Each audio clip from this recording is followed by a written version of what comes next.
government sector and like seeing things what's happening in academia from a government angle, and now you are going to like lead the MTU. So how are you seeing the challenges ahead? So good evening, everybody.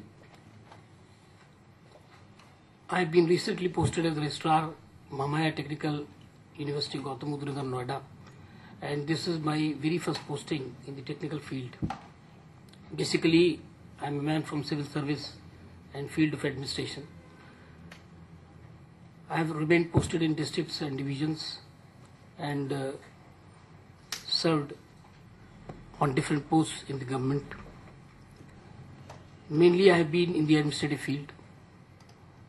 I have been looking after protocol, law and order, etc., revenue administration. Long back in the year 1991, I happened to get posted as Deputy Registrar in Allahabad University. I remained posted there only for about 6 months at a stage, and then I was transferred once again. This is almost a new experience for me. The university that I have been posted to is just an infant, and I have to rear it up very carefully and nurture it very lovingly with the cooperation of all.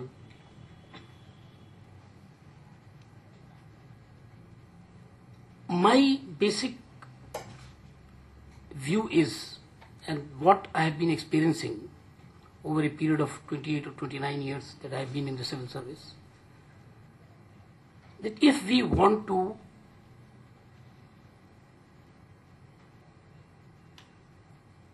develop better educational facilities, we want to develop better talents,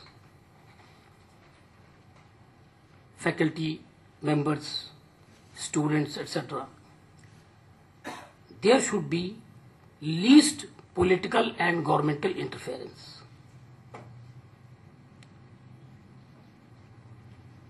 Government should keep itself away from the economic field, from the industrial field, from the academic field.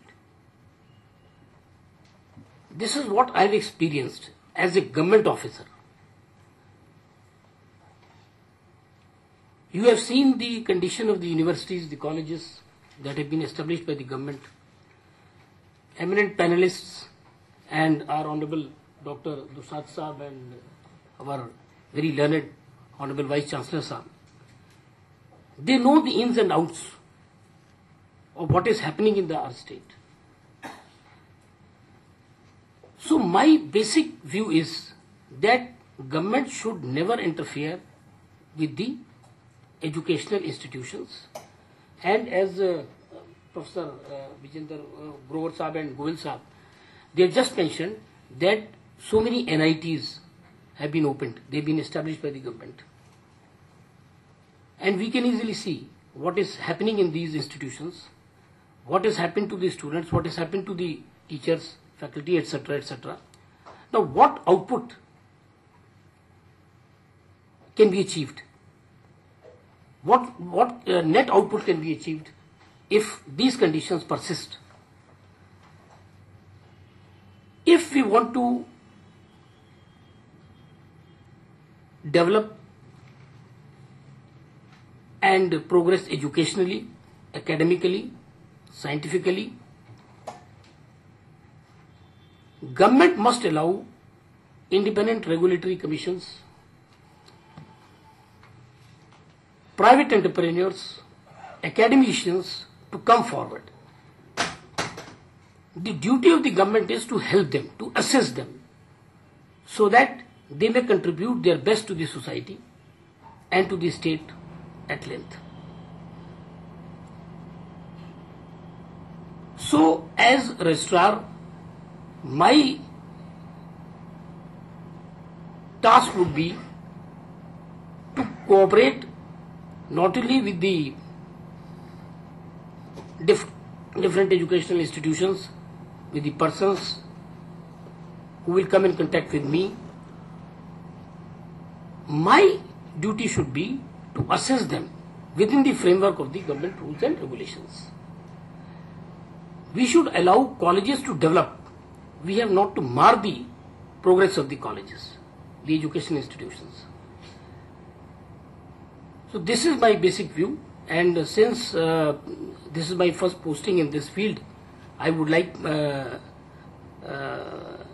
to collaborate and cooperate with the people who will be around me, and my main task would be to see that the rules and regulations of the government are enforced very smoothly, without any opposition by private institutions or even by people who are in the government institutions. I think it's all by the grace of Almighty that we live in a very fertile and rich and prosperous country. God has gifted us with so many resources, natural resources, mineral and mines, etc., mineral resources, etc. And we have always been acclaimed as world guru, as wish guru, since prehistoric times. And I think we should try our level best to contribute to the society and see that India once again retains and regains that position. Thank you very much. Thank you, sir. Very nice. And as we